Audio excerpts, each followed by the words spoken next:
최근 우리 삶의 터전에는 갈등 그리고 경쟁이 만연합니다.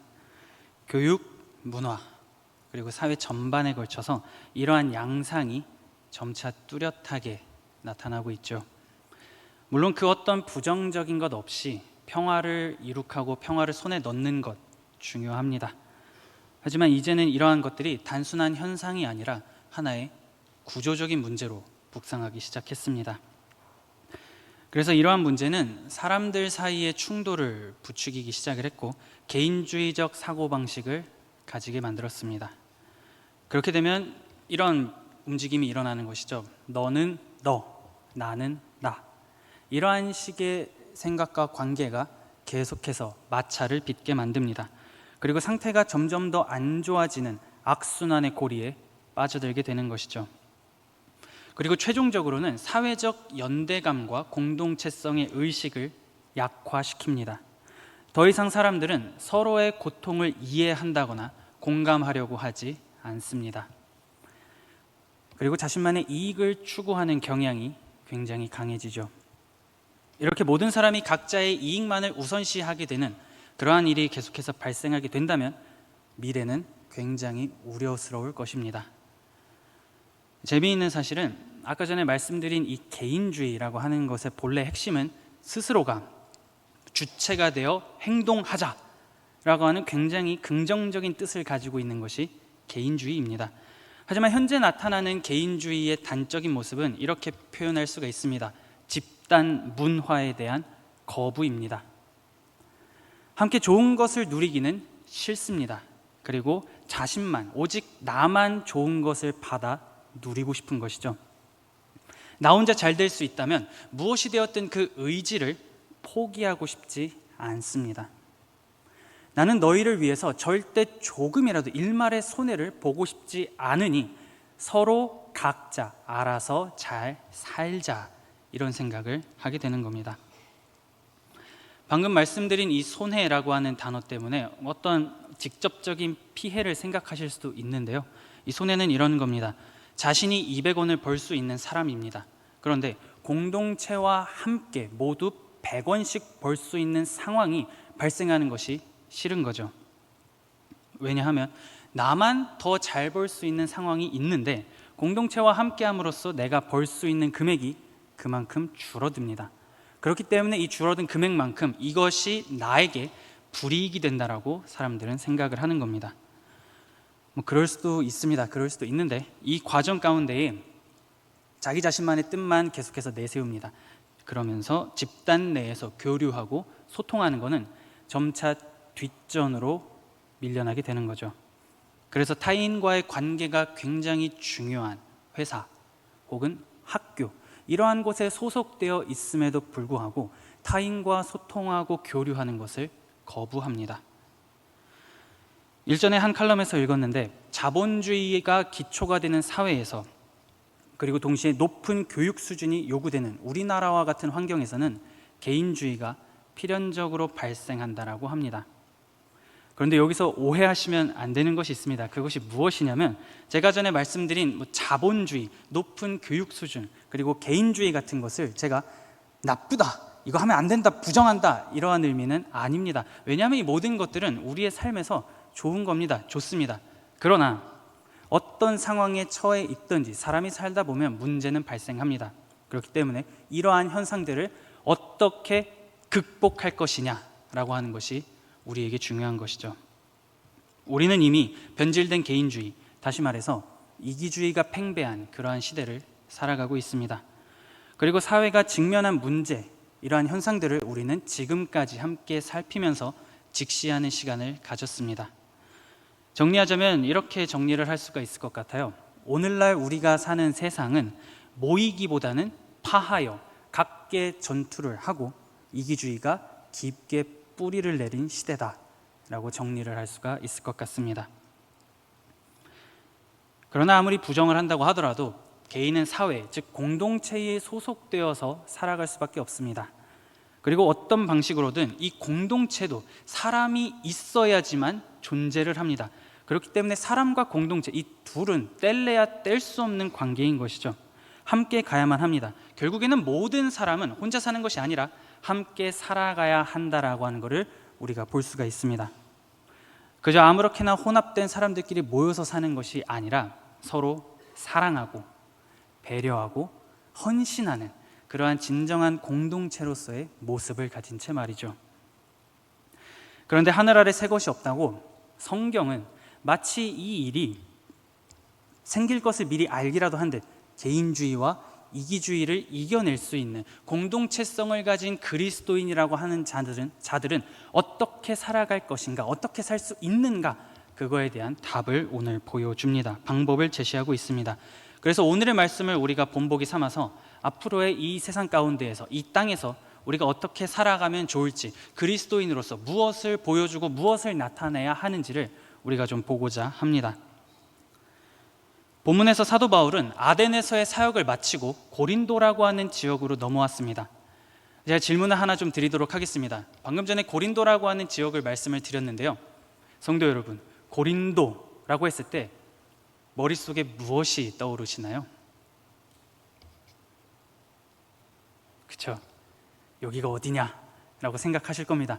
그러면 다시 한번 질문을 드리도록 하겠습니다. 자, 부산하면 딱 머릿속에 떠오르는 것들이 있을 겁니다. 여러 가지가 굉장히 많을 거예요. 우리에게 익숙한 장소죠. 이러한 것들이 우리의 삶 가운데 우리가 경험하면 경험하는 만큼 우리의 머릿속에서는 당연한 반응이 일어나게 됩니다. 부산하면 강한 사투리, 상남자 등등의 여러 가지가 떠오르게 되죠. 그리고 굳이 부산이 아니더라도 다른 어떤 지역명을 우리가 들었을 때 우리는 그것과 연관된 무언가를 생각합니다. 예를 들어서 대전 했을 때 성심당이라고 하는 것, 이러한 것들이 우리는 떠오르게 됩니다. 자, 그러면 방금 전에 말씀드렸던 고린도, 도대체 고린도는 뭐 하는 도시냐? 우리가 고린도를 떠올릴 때 머릿속에 여기가 어딘지에 대한 정보가 없지 않습니까? 그래서 고린도가 어디인지 이 시간 가운데 잠깐 먼저 좀 살펴보려고 합니다. 이 고린도는 거대한 상업의 중심지였습니다. 그렇기 때문에 매우 급속도로 빠르게 번영하는 도시였죠. 물자가 많이 가고 사람들이 많이 오다 보니까 도시가 잘 살기 시작을 합니다. 잘 살다 보니 사람들은 즐거움을 굉장히 많이 누리는 것을 추구합니다. 그렇게 되면 하나의 현상이 발생하게 됩니다. 즐거움을 누리면 누리는 만큼 그 즐김에 대한 역치도 같이 높아지게 됩니다. 이전의 즐거움은 더는 나를 만족시킬 수 없는 그러한 상태가 되는 것이죠. 그래서 사람들은 도덕적 그리고 성적으로 방탕하게 사는 악한 행동들을 서슴지 않기 시작했습니다. 그 정도가 얼마나 심했는지 당시의 사람들 사이에서 매우 문란하게 사는 사람을 가리켜서 이렇게 말했다고 합니다. 너는 참 고린도 사람 같아. 이게 욕이었던 거죠. 문란하게 사는 사람을 가리켜서 고린도 사람 같다라고 하는 것이 욕이 될 정도로 하나의 아이덴티티가 되어갔던 것이 고린도입니다. 그런데 오늘 본문에서 보듯이 이 사도 바울이 바로 이 고린도에 들어와서 자신의 사역을 시작한 것이죠. 그러면 과연 이 사람의 사역이, 이 바울의 사역이 과연 무사할 것인가? 라고 하는 질문을 우리는 던지게 됩니다. 그리고 마침 또 하나의 그룹이 이 고린도로 넘어오게 됩니다. 바로 브리스길라 그리고 아굴라라고 하는 두 사람, 부부입니다. 이 부부가 로마에서부터 고린도로 이주해 옵니다. 제가 지금 앞전에 브리스길라라고 하는 사람의 이름을 먼저 말씀드렸습니다. 그런데 이 브리스길라는 아내이고요. 누구의 아내냐면 이 뒤에 나온 아굴라라고 하는 사람의 아내입니다. 정리하자면 남편이 아굴라고 아내는 브리스길라입니다. 그리고 아굴라는 유대인입니다. 그런데 이들이 로마에서 있다가 굳이 왜 고린도로 왔을까라고 했을 때 당시에 한 가지 사건이 있었기 때문입니다. 무엇이냐면 로마 황제가 로마에서 살고 있는 모든 유대인들을 전부 다 밖으로 내쫓는 추방령을 내렸던 것이죠. 당대의 황제 글라우디오는 로마 내에 있는 모든 유대인들을 거주하지 못하도록 막고 전부 다 내쫓았습니다. 그렇기 때문에 그곳에서 삶의 터전을 갖고 있던, 일구어냈던 브리스길라 부부 또한 로마에서 거주하지 못하고 여기저기 전전하다가 고린도라고 하는 지역으로 와서 정착을 하려고 한 거죠. 그리고 이들이 이렇게 왔을 때 하나님께서는 브리스길라, 아굴라 그리고 바울 세 사람을 만나게 하셨습니다. 그래서 이 사람들은 소중한 인연이 되어서 공동체를 함께 성장시키기 시작합니다. 여기서 우리가 첫째로 알 수 있는 것은 하나님은 선한 만남을 인도하신다는 것입니다. 아까 전에 말씀드렸던 이 글라우디오 황제의 추방령, 유대인들에게는 청천벽력과도 같은 소리였을 겁니다. 그도 그럴 것이 여태까지 그 땅에서 열심히 일구어냈습니다. 나의 집, 직장, 가족, 친구, 그 외의 것들, 이러한 것들을 로마 내에서 일구면서 살았는데 어느 날 갑자기 전부 다 나가야 되는, 이것들을 전부 다 가지고 갈 수 없는 그러한 추방령을 이들이 받게 된 거죠. 다 놓고 가야 됩니다. 그러면 그 모든 것들을 놓고 삶의 터전을 잃고 정처 없이 떠나는 브리스길라 부부의 마음이 과연 어땠을까요?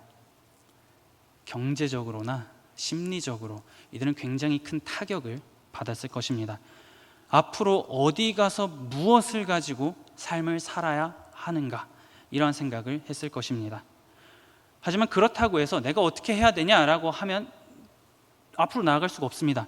그렇기 때문에 이 브리스길라 부부는 고린도로 와서 정착해서 두 손 두 발 다 들고 있을 수는 없었기에 하나의 일을 하면서 살아가기 시작합니다. 그것이 무엇이었냐면 천막 치는 일을 하면서 그들은 자신들의 생업을 이어갑니다. 그리고 그렇게 열심히 살아가던 어느 날 한 남자가 찾아옵니다. 그가 바로 사도 바울이었던 것이죠. 이 사람이 두 사람을 찾아온 이유는 분명했습니다. 무엇이냐면 자신도 장막 치는 기술이 있기 때문에 같이 함께 동업하면서 생업을 꾸려나가기 위해서 사도 바울은 브리스길라 부부를 찾아왔습니다. 이미 알고 계시겠습니다만 이 바울이라는 남자, 랍비 교육을 받은 당대의 지식인입니다. 그런데 이 랍비라고 하는 사람들의 특징이 하나 있습니다. 무엇이냐면 누군가를 가르쳤을 때, 가르치면 그거에 대한 대가가 오지 않습니까? 임금이 들어옵니다. 그런데 이거를 받는 거, 이거는 부당하다고 생각을 했습니다. 누군가를 가르쳤을 때 나오는 임금을 받는 것을 부당하게 여긴 사람들이 랍비라고 하는 것이죠. 그렇기 때문에 바울은 자신이 일반적인 당시에 존재하던 랍비들, 종교, 사상, 철학자들과 같은 입장에서 비추어지는 것을 원하지 않았습니다.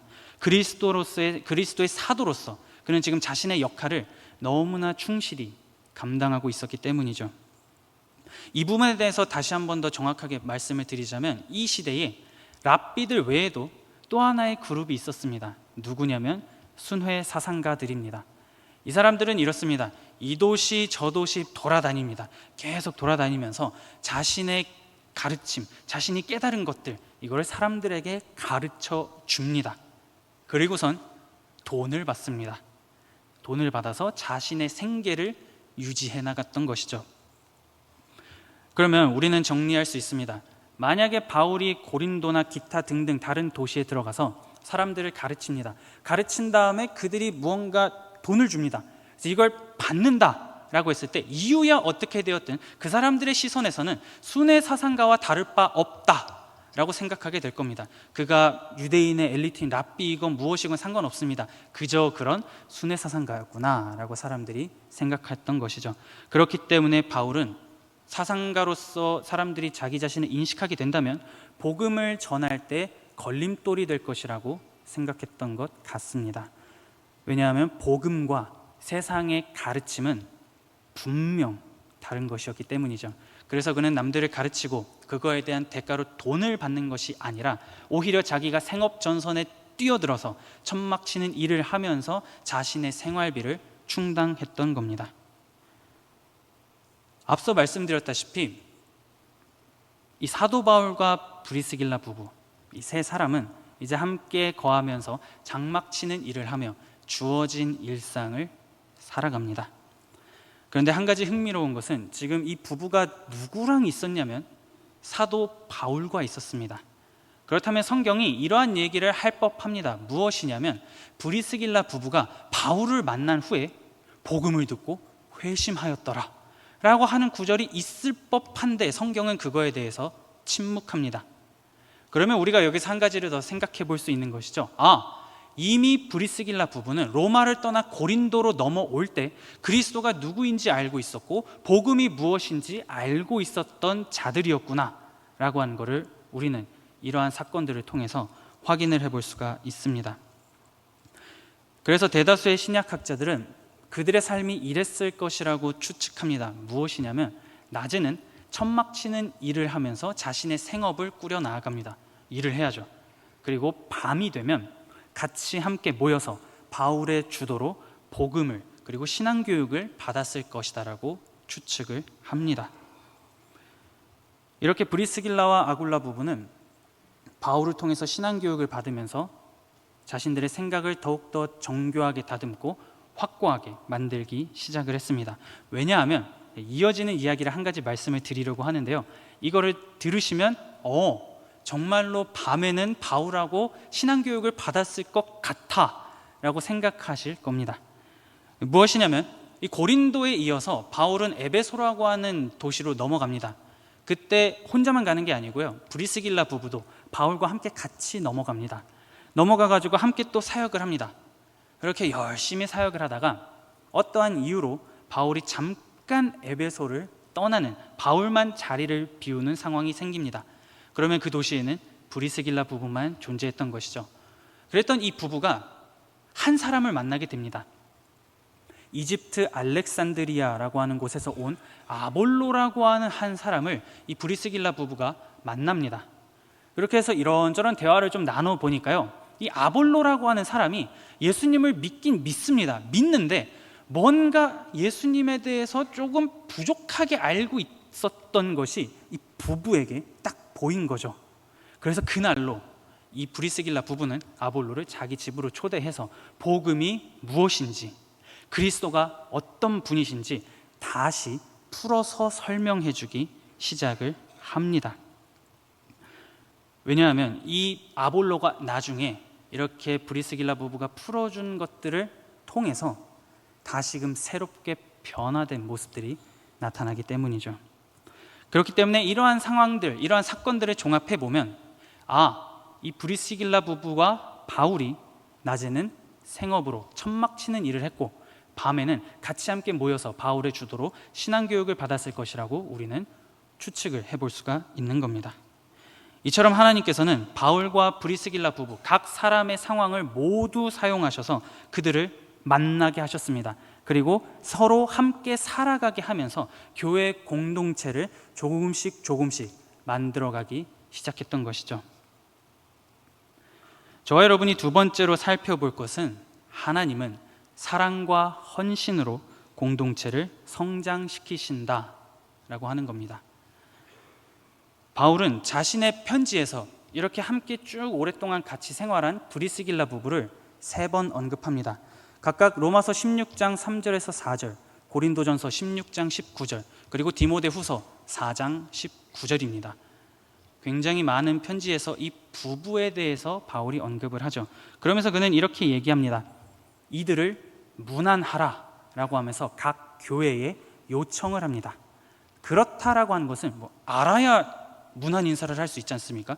그렇기 때문에 바울이 어디를 가든지 브리스길라 부부는 계속해서 따라다니면서 그와 함께 복음을 전하고 자신의 집을 열어서 교회로서 사람들을 불러 모으고 신앙교육을 했다라고 하는 것을 우리는 생각해 볼 수가 있습니다.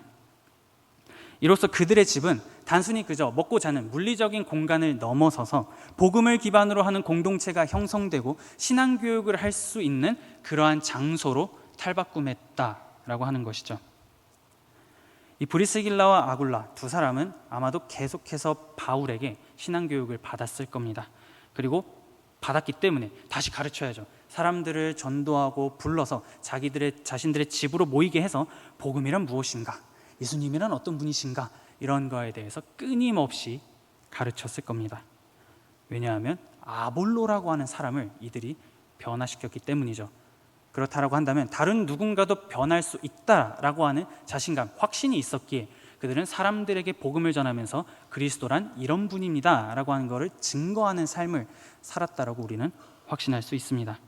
그렇기 때문에 이 두 부부의 모습, 브리스길라와 아굴라 부부의 모습을 통해서 우리가 무엇을 좀 보고 싶냐면, 우리 또한 주변을 돌아보고 나와 함께하는 공동체를 보살필 수 있어야 하겠습니다. 우리 주변에는 예수님을 믿고 신앙생활하는 분들이 많이 있습니다. 사람마다 믿음의 편차가 다 다릅니다. 누군가는 하나님에 대해서 아직은 잘 알지 못할 수 있고요. 복음이 무엇인지는 알지만 이 복음을 끌어들여 와서 나의 삶에서 다시 재해석해서 살아내는 것, 이것이 어려운 그러한 분들도 있습니다. 혹은 우리가 이러한 카테고리 안에 들어가는 사람들일 수 있죠. 우리는 이러한 모습을 보고는 손가락질하고 무시를 합니다. 그렇게 일관된 모습을 보일 때도 있습니다. 그러나 내가 진정한 신앙인이라고 한다면 그러한 사람들이 곁에 보일 때에 바른 복음이 무엇인가, 예수 그리스도란 어떤 분이신가, 하나님의 말씀이 오늘 살아가는 우리에게 무엇을 얘기하는가, 이런 것들을 우리는 보여주고 가르치고 나눌 수 있어야 한다라고 하는 겁니다. 사실 아볼로가 변하긴 했습니다. 변해서 굉장히 좋은 일에 많이 쓰임을 받았지만 그가 브리스길라 부부와 만났을 때 이 부부가 어떤 말을 딱 합니다. 복음이란 이런 겁니다 라고 했을 때 듣자마자 아 그렇군요 라고 해서 나 이제 변하겠습니다 라고 했을까는 알 수가 없습니다. 성경이 거기까지는 기록을 하지 않습니다. 그러나 우리는 생각해 볼 수가 있는 것이죠. 중요한 것은 이 아볼로라고 하는 사람이 그 부부가 전한 신앙의 가르침을 받아들였고, 그렇다면 앞으로 이 방법대로 나는 다르게 살아가겠습니다라고 결단하며 그가 살아갔다라고 하는 것, 변화된 삶을 살겠다라고 하는 것, 이것이 중요합니다. 왜냐하면 이 아볼로라고 하는 사람은 나중에 이 고린도, 굉장히 문란하고 경제적으로 풍족한 이 지역을 대표하는 복음 전도자로서 그는 자신의 남은 생애를 살아가기 때문입니다. 그렇다면 이 아볼로가 그렇게까지 깨달음을 얻고 복음 전도자로 살아가기까지 얼마나 많은 인고의 세월을 브리스길라 부부가 참고 인내하고 기도하면서 아볼로에게 복음을 전했겠습니까? 그렇기 때문에 우리 또한 브리스길라 부부처럼 하나님에 대해 주변의 사람들이 바르게 알 수 있도록 인고의 세월, 기도하고 복음을 전하고 함께 할 수 있는 그러한 시간들이 우리에게도 필요합니다. 그 과정 가운데서 물론 기도도 엄청나게 많이 할 거고요, 눈물도 많이 흘릴 겁니다. 그러나 그 형제 자매를 향한 그 사랑은 반드시 훌륭하고 귀한 열매를 맺을 줄 믿습니다. 세 번째로, 하나님은 공동체가 함께 성장하기를 원하십니다. 이렇게 열심히 사역을 한 바울은 이제 에베소를 잠깐 또 떠납니다. 그리고 마침 하나의 소식이 로마로부터 들려옵니다. 무엇이냐면 유대인 추방령이 이제 끝났다는 거죠. 이제 유대인들 들어와도 된다라고 하는 소식이 브리스길라 부부의 이 귀에도 들려옵니다. 그래서 이들은 다시 짐을 딱 꾸려가지고 로마로 갑니다. 로마로 가서 다시금 자신의 집을 교회로, 가정교회로 오픈을 하고 사람들을 전도하고 신앙교육을 하기 시작합니다. 이후에 1, 2년 정도 뒤에 바울은 로마서라고 하는 편지를 저술합니다. 그런데 이 로마서에서 바울은 브리스길라 부부를 특별히 언급을 하면서 그들의 헌신이 얼마나 뛰어나고 얼마나 아름다웠는가에 대해서 그는 강조하는 것이죠. 왜냐하면 바울은 표현을 하는 겁니다. 이 부부가 자신들을 위해서, 자기를 위해서 자신들의 목까지도 내놓을 정도로 복음을 위해서 헌신했다라고 바울은 로마서에서 기록을 하기 때문입니다. 그렇다라고 한다면 이거는 그냥 단순히 이 사람 좋습니다, 칭찬할래요 라고 하는 스토리가 아니라고 하는 것을 확인할 수 있는 것이죠. 브리스길라 부부는 공동체의 성장을 위해서 하나님 나라를 위한 그 사역과 복음을 전하는 그 일에 자신들의 모든 것을 다 걸고 헌신하면서 나아갔다라고 하는 것을 우리는 바울의 표현을 통해서 볼 수가 있습니다. 목숨 걸고 참된 믿음을 가지고 헌신한 자들이 브리스길라 그리고 아굴라 두 사람이었다라고 하는 겁니다.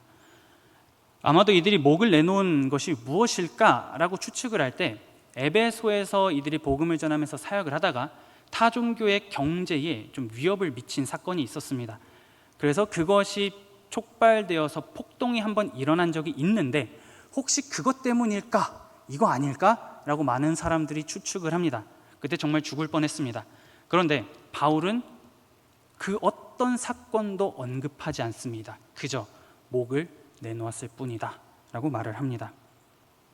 그렇다라고 하는 것은 다양한 역사적 사건과 아무리 관련 짓는다 하더라도 한 가지 분명한 게 있습니다. 그것이 무엇이냐면 이 부부가 복음을 위해서, 하나님 나라를 위해서 전심으로 헌신하면서 달려갔다라고 하는 것은 우리는 바울의 이 편지의 내용을 통해서 확인해 볼 수가 있는 것이죠.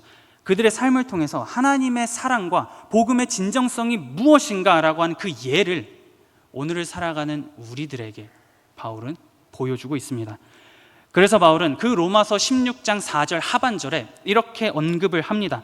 나와 모든 이방인의 교회가 그들 바로 브리스길라와 아굴라에게 감사한다 라고 언급을 합니다. 나뿐만이 아니고 이방인의 모든 교회가 이 브리스길라와 아굴라 이 두 사람에게 감사해야 한다고 그는 고백을 하는 것이죠. 그들의 헌신이 넓은 공동체에 미친 그 깊은 영향을 지금 바울은 강조하고 있는 겁니다. 이와 같은 공동체를 위한 사랑과 헌신은 이야기에서 그치지 않고 오늘을 살아가는 우리 모두에게 도전을 줍니다. 그 삶의 모습이 그리스도인이라면 마주하게 되는 그 어떤 상황 가운데에서도 온전하게 하나님이 어떤 분이신지를 선포하고 하나님의 사랑을 실천하고 그리스도의 복음이 이런 것이다라고 하는 것을 각자의 삶 가운데에서 보여줄 수 있어야 한다라고 하는 것이 오늘을 살아가는 우리들에게 요구된다는 것이죠. 사랑하는 성도 여러분, 브리스길라 부부는 바울의 사역에 끝까지 함께 헌신했습니다. 자신들의 목을 내놓을 정도로 바울과 함께 그 나라를 위하여서 달려갔습니다. 교회 공동체를 위해서 자신의 집을 오픈하고 사람들을 양육하고 먹이면서 자신의 삶의 모든 것을 그 공동체를 위해서 바친 이들입니다. 그렇다면 우리는 질문을 던질 수가 있는 겁니다. 도대체 왜, 무엇 때문에 이들이 이렇게까지 헌신할 수 있었는가? 라고 하는 궁금증이 우리에게는 남습니다. 그때 우리는 한 가지 확신할 수 있는 것이 있습니다. 무엇이냐면 그들은 복음을 진정으로 체득하고 예수 그리스도가 어떤 분이신지 알기에 나를 위해서 무엇을 그리스도께서 하셨는가를 알고 있었기에 그 그리스도 한 분만 바라보면서 이들이 이러한 삶을 살았다라고 우리는 확신할 수 있는 것이죠. 그리스도께서 우리를 위해 먼저 오셨고 우리가 아직 죄인 되었을 때에 하나님의 사랑이 무엇인지 보여주셨으며 십자가의 달리심으로 말미암아 모든 것을 해결해 주셨다라고 하는 것을 이들도 알았기 때문입니다. 그렇다면 이러한 복음은, 이 기쁜 소식은 이 자리에 함께 앉아 있는 저와 여러분들의 마음 가운데에 이미 깊이 새겨져 있습니다. 그렇기에 우리는 모두 이 사랑의 증인인 것이죠. 진정한 증인은 단순히 교회라고 하는 이 물리적인 장소를 넘어서서 그리스도의 사랑을 통하여 함께 협력하고 교회 공동체를 건강하게 성장시킬 수 있어야 합니다. 이제 잠깐 구약의 한 부분의 이야기를 가지고 같이 좀 나누려고 합니다. 선지자 엘리야, 대부분의 사람들이 알고 있습니다. 이 엘리야의 이야기는 우리가 좀 익숙하죠. 이 사람이 자신을 죽이려고 하는 사람들을 피해서 도망친 적이 있습니다. 요단 앞 그릿시네가라고 하는 곳에 들어가서 숨습니다. 그때 하나님께서 까마귀를 보내셔가지고 이 엘리야를 먹이고 보살핍니다. 그래서 이 구절을 읽는 다수는 이렇게 하나님 앞에 나아가 기도합니다. 주님, 나의 삶이 너무 힘듭니다. 그렇기 때문에 나를 도와줄 수 있는 까마귀를 나에게도 보내주십시오. 엘리야가 누린 그 은혜를 나도 누리고 싶습니다 라고 많은 이들은 기도합니다.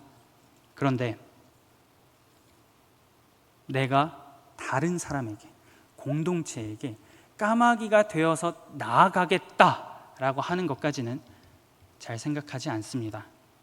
나에게 까마귀를 보내주십시오.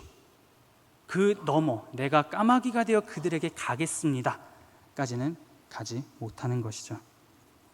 하지만 저와 여러분이 복음이 무엇인지 알고 그 복음을 받아들여서 삶으로 살아내겠다라고 하는 진정한 그리스도인이라면 우리는 결단할 수 있어야 합니다. 주님, 내가 먼저 까마귀가 되어서 저들에게 가고 저들의 필요를 채워줄 수 있는 그 공동체를 세울 수 있는 그러한 자가 되겠습니다라고 하는 결단이 우리에겐 필요합니다. 브리스길라 부부는 자신들이 까마귀가 되어서 성도의 필요를 계속해서 채워줬습니다. 자신이 할 수 있는 만큼 최선을 다해서 했다라고 하는 것이죠. 그래서 이 시간 소원하기는 하나님께 까마귀를 보내달라고 기도하는 것 물론 중요합니다. 그것을 넘어설 수 있는 기도, 주님, 제가 까마귀가 되어서 공동체에 들어가서 필요한 이들을 돕겠습니다. 도울 수 있는 마음, 그리스도의 마음이 무엇인지 그 사랑과 헌신의 마음을 나에게 주옵소서라고 기도하는 것 또한 오늘을 살아가는 우리에게 필요한 것이죠. 말씀을 마무리하겠습니다. 세상은 우리에게 속삭입니다. 너는 너고 나는 나다. 나의 것을 먼저 챙겨야지만 너가 살아남을 수 있다라고 계속해서 외칩니다. 그러나 예수님은 우리에게 이미 말씀하셨습니다. 하나님을 사랑한다면 그와 같이 이웃도 하나님을 사랑하는 만큼 사랑해야 한다고 예수님께서 말씀하셨습니다. 그렇기에 우리는 연약합니다. 사람이기 때문에 우리가 아무리 복음을 따라서 그리스도의 제자로서 살아간다고 하더라도 마음 가운데의 이기심이 싹을 틀 때가 있습니다. 그렇다면 그때 우리는 오늘 본문 가운데에서 함께 나눈 브리스길라 부부의 이야기를 기억해낼 수 있으면 좋겠습니다.